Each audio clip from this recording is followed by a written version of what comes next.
SAP S4 transformation is much more than just technology. It's about people, process, and culture.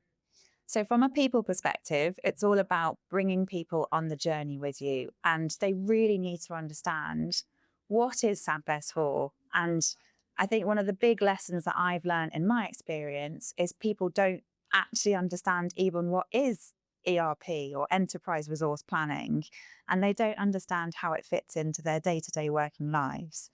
So, my advice would be that starting point is really help explain what it is, how it benefits them, and why, as an organization, you would look to invest to do that transformation to S4.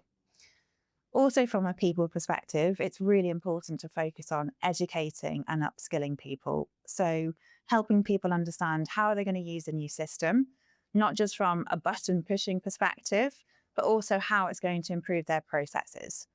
So it's really important to focus on their day to day working lives and what's changing in terms of that cross functional element. Secondly, on the culture piece, so it's really important to work with the leadership team. I'm a big believer in building trust right at the top of the house.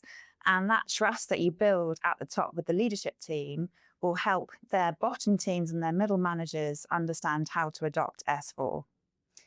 And then in terms of process, it's really important to invest time properly in doing the change impact analysis. I think with a lot of SAP S4 programs, people jump straight in and they assume a level of usage and a level of understanding. But actually, in my experience, that's not always the case.